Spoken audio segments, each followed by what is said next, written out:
Detroit Tigers versus Texas Rangers.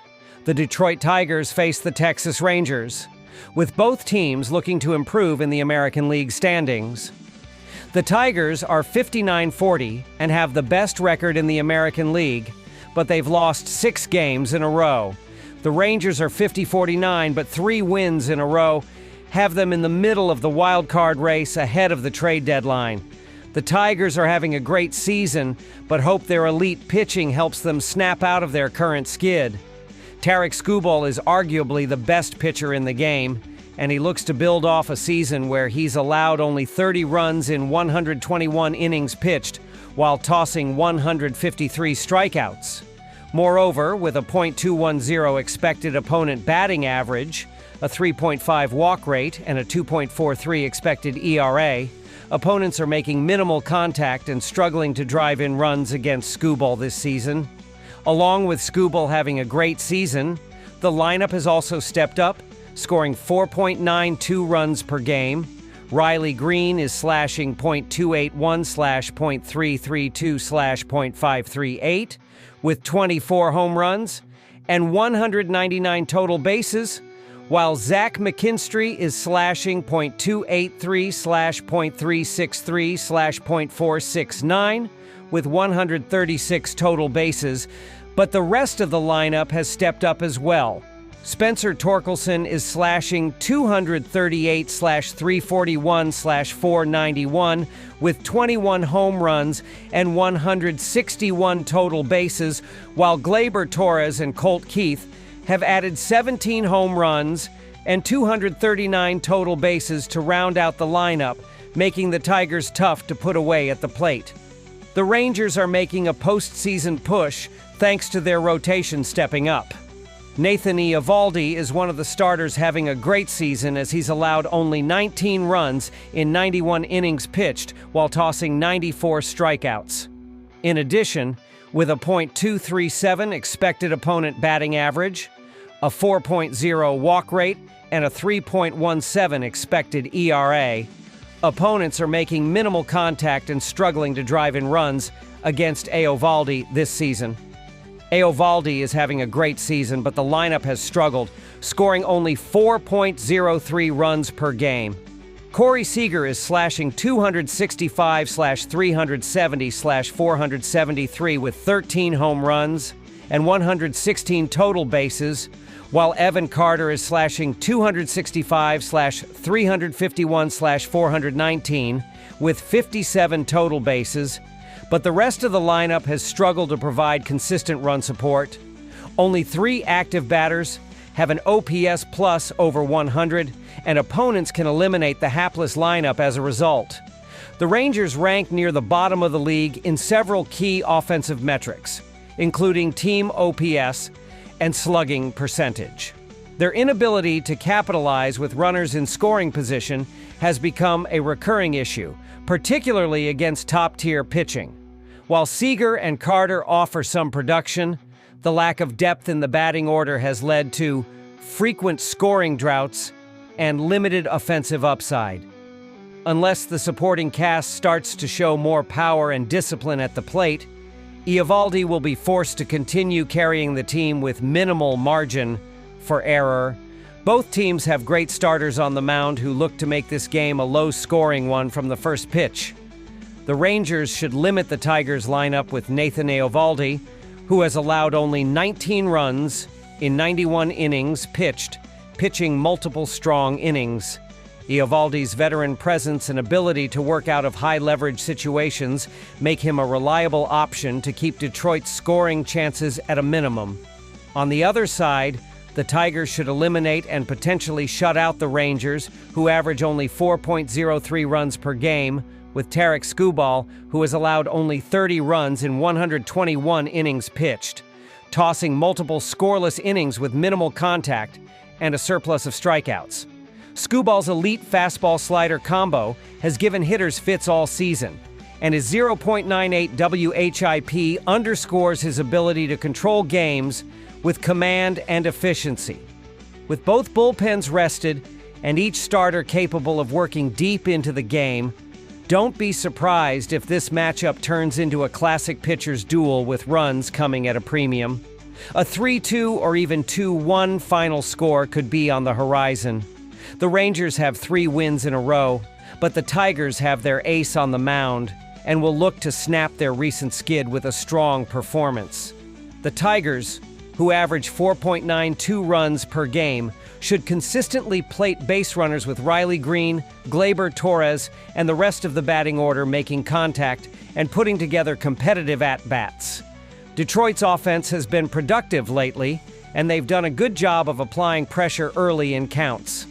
Meanwhile, Tarek Skubal, who owns a 2.37 ERA and 0.98 WHIP, has been one of the most reliable arms in the AL this season. He's gone at least 6 innings in 8 straight starts and has the ability to shut down a Rangers offense that has been hot, but remains vulnerable to quality left-handed pitching. Skubal pitching multiple scoreless innings should allow the bullpen to close out the game with a lead.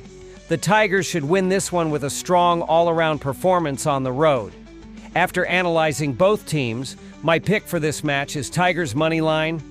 Drop your thoughts and predictions in the comments box. Chicago White Sox versus Pittsburgh Pirates. The Chicago White Sox, 34-65, and Pittsburgh Pirates, 39-60, will wrap up their series on Sunday. The White Sox have won each of the first 2 games of this set, outscoring the Pirates 20-5 in a pair of dominant road wins. The White Sox have one of the league's most ineffective offenses. They rank 27th in runs per game, 3.56, 29th in batting average, .222, 29th in OPS, 646, 28th in home runs, 78, and 19th in stolen bases, 63. Chicago's lineup lacks power and depth, and no player exemplifies this more than Miguel Vargas, who leads the team with just 10 home runs, a 216 batting average, and .679 OPS. The lack of consistent production across the batting order has made it nearly impossible for Chicago to string together quality innings offensively. Even with runners in scoring position, they have struggled mightily, ranking near the bottom of the league in batting average in such situations. With limited support from the bench and few breakout performers on the horizon, the White Sox continue to field one of the weakest offensive units in all of baseball. On the mound, the White Sox own a team ERA of 4.11, 21st, a WHIP of 1.38, 25th, and have recorded only 28 quality starts, 24th. The defense has also struggled with errors, 25th. Aaron Civale, 1-6, 5.30 ERA, will make the start on Sunday. He is 1-4 with a 5.52 ERA on the road and 0-3 with a 6.97 ERA in day games. Since joining the White Sox this season, the team is 0-6 in his starts. Pittsburgh's offense has been even less productive than Chicago's. The Pirates rank dead last in MLB in runs per game, 3.34, OPS, 640, and home runs, 66. While sitting 27th in batting average, 230,000th. They've shown some ability to swipe bases, ranking 9th with 81. O'Neal Cruz leads the team with 16 home runs, followed by Brian Reynolds with 10 home runs and 46 RBI. However, consistency has been a major issue throughout the lineup, as the Pirates frequently struggle to string hits together or deliver with runners in scoring position. The lack of power and clutch hitting has put extra pressure on a solid but overworked pitching staff. Until the bats heat up, it's hard to expect a significant turnaround from this group, especially against stronger competition. The Pirates team ERA sits at 3.86, 14th, and their WHIP of 1.22 ranks 5th in MLB. They've recorded 39 quality starts, 12th, and committed only 45 errors, 10th. Andrew Heaney, 4-8, 4.59 ERA, will make the start. At home, Heaney has been his best with a 3-2 record and 2.53 ERA. He's been especially effective at limiting walks and hard contact in his home park, showing improved control and a more reliable pitch mix that includes a sharp slider and a well-placed fastball. In his last 3 starts in front of the home crowd, Heaney has allowed just 3 earned runs combined, holding opposing hitters to a sub-200 batting average. If he maintains that form, Texas could find themselves in a strong position to win this matchup. Both of these teams have been near the bottom in offense all season. The White Sox bats have been hot in this series so far, but given Andrew Heaney's home success, posting a sub-3.0 ERA in Arlington, there's reason to expect them to struggle early on Sunday. Heaney has also done well against weaker lineups, limiting damage and forcing soft contact. On the other side, Pittsburgh has been held to 3 runs or less in 9 of their last 11 games and continues to struggle with runners in scoring position, batting under .20 in those situations over the past 2 weeks. Neither offense inspires much confidence, and both bullpens have been reasonably solid lately, further boosting the case for a low-scoring affair. The under is the play here, with both pitchers likely to work into the middle innings while the bats stay mostly quiet. Although the Pirates hold the advantage on the mound with their recent and season-long struggles, I'm not willing to back them as a favorite here. Chicago has lost each of Aaron Civale's last 6 starts, but those games were against Texas, Toronto, San Francisco, the Dodgers, Toronto again, and Cleveland. Teams with far more offensive firepower than Pittsburgh. The Pirates' offense has been one of the worst in baseball all season, ranking near the bottom of the league in batting average, slugging percentage, and OPS. They've struggled to generate consistent run support, often wasting quality pitching performances due to their inability to capitalize with runners on base. The White Sox, despite their own issues, have a chance to reset against a softer lineup. This matchup provides a rare opportunity for Civale to pitch deeper into a game and give Chicago a shot at ending their slide. With Pittsburgh's weak offense, the value is on the White Sox in a likely low-scoring game. After analyzing both teams, my pick for this match is Chicago White Sox ML. Drop your thoughts and predictions in the comments box. Kansas City Royals versus Miami Marlins, Major League Baseball action on Sunday afternoon. And the Royals enter this contest at 47-52 on the year, including 23-26 on the road. The Marlins have gone 46-51 on the year, including 22-27 at home. Miami won Game 1 by a score of 8-7 and Game 2 by a score of 3-1. The Royals arrive in Miami looking to split the series after dropping the first 2 games, 8-7 and 3-1. Kansas City sits at 47-52 overall, including a 23-26 mark on the road, and remains mired in offensive struggles. They rank 29th in MLB in scoring, 3.39 runs per game, and homers, 79, though their .244 batting average shows they can scrape out hits. Salvador Perez and Bobby Witt Jr. remain the primary threats in the lineup, but the Royals need more consistent contributions from the rest of the order to challenge a Marlins staff that has quietly found ways to win. On the mound for Kansas City is Kris Bubic, enjoying a standout season despite the team's offensive woes. Bubic is 7-6 with a sterling 2.48 ERA and has been especially sharp on the road, where he's 5-1 with a 2.13 ERA. His ability to limit walks and suppress hard contact should match well against a Marlins lineup that doesn't overwhelm with power.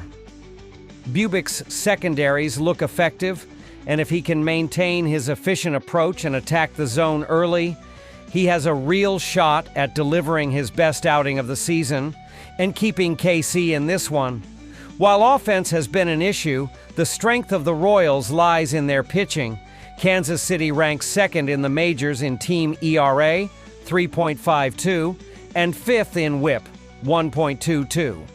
That top-tier pitching allows them to stay competitive even in low-scoring affairs.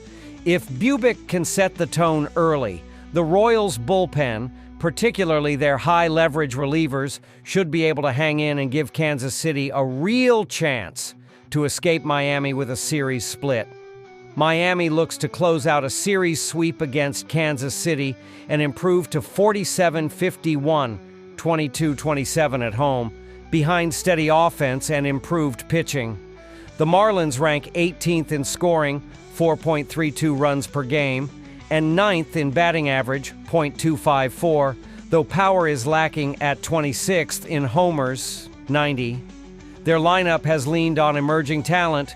Kyle Stowers, Miami's standout rookie, has hit 21 home runs to lead the team and carries a .935 OPS, making him the offensive focal point. Additionally, switch-hitting infielder Xavier Edwards has impressed, batting .291 with 24 RBIs and 16 steals, providing a spark atop the order. Sunday's starter Jansen Junk has been solid in his first season, sporting a 4-1 record with a 2.68 ERA and a robust 1.89 ERA at home. Junk's ability to induce weak contact and limit big swings matches up well against the Royals' shallow offense. His command remains his greatest asset, rarely walking batters and keeping pitch counts manageable. If he can avoid slipping with location, Junk could give Miami a quality start and set up a chance for their bullpen to close out the game.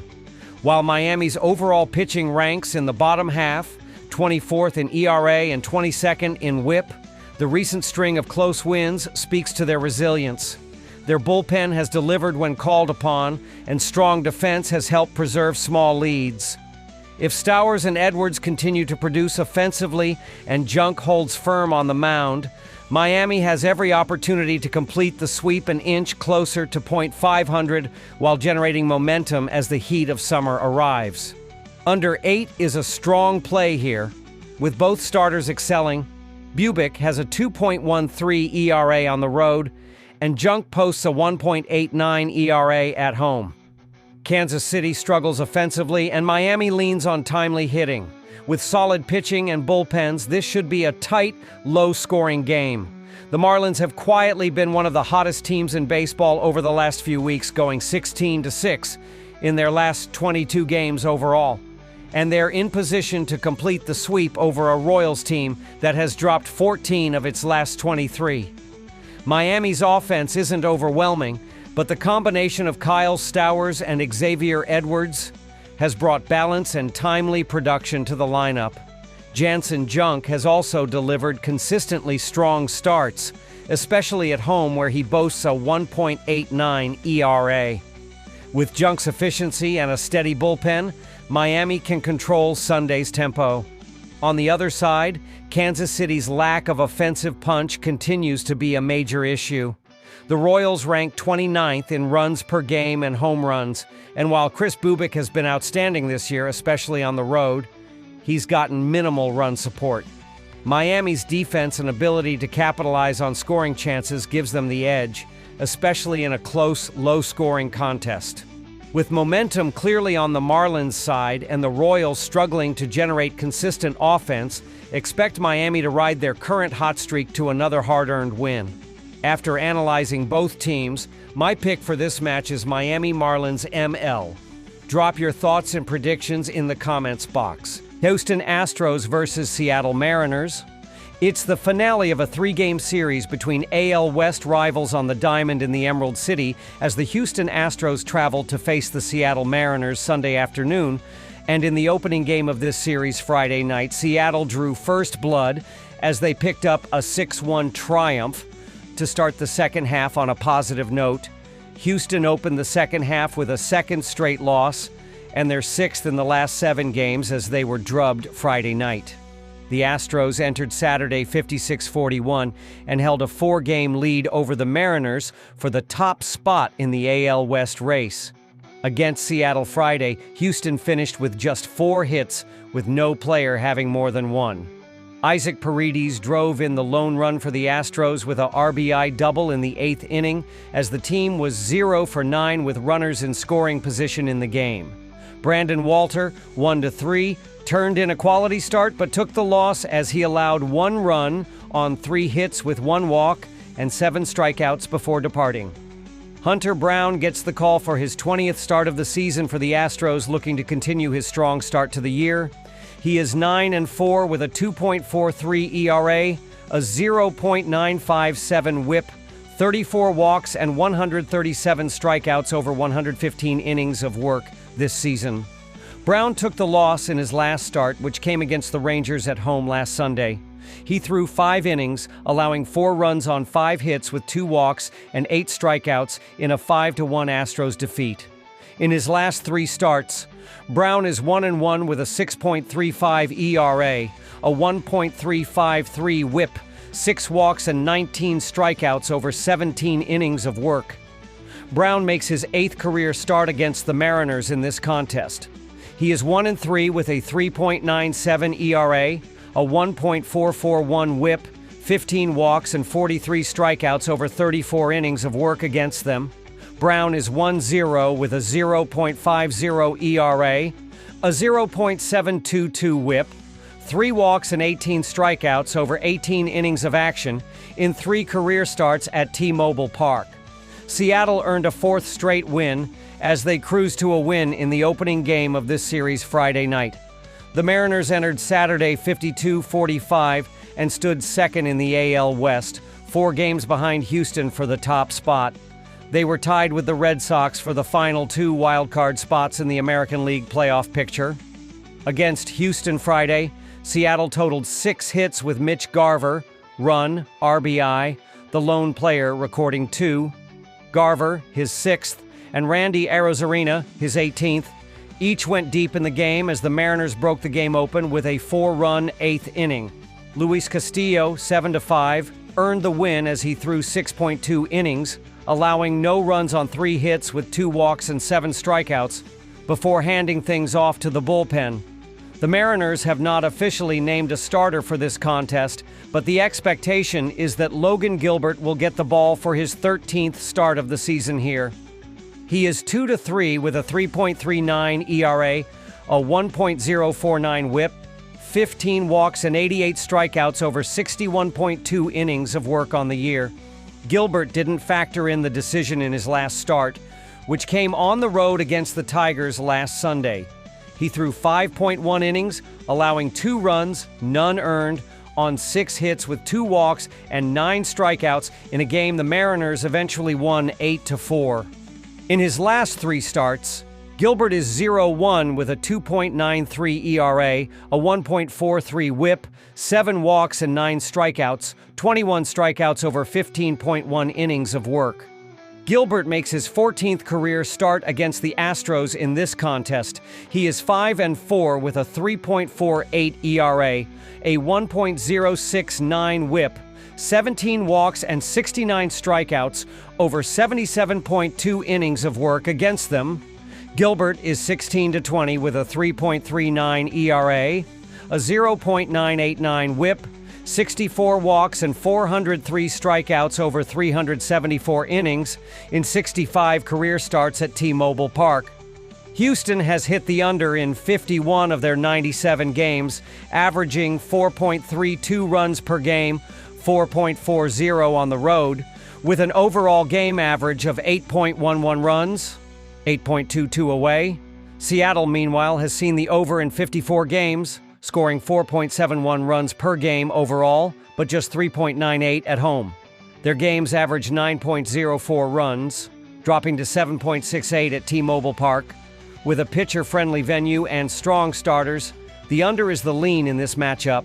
Seattle swept Detroit in their final series before the All-Star break and followed up with a win Friday night. Houston, meanwhile, has dropped 6 of 7 and has had their lead in the AL West sliced to 4 games after leading by 7 games less than 2 weeks ago. Brown was terrific in the first couple months of the season, but has struggled of late. He has pitched well in his 3 career outings at T-Mobile Park, but the Astros bats had generated just 12 runs in their last 5 games entering Saturday, 5 of which came in 1 game. Gilbert has been solid, and the Mariners bats have been hot of late, racking up 52 runs in their last 6 games, including putting up at least 5 in each of those games.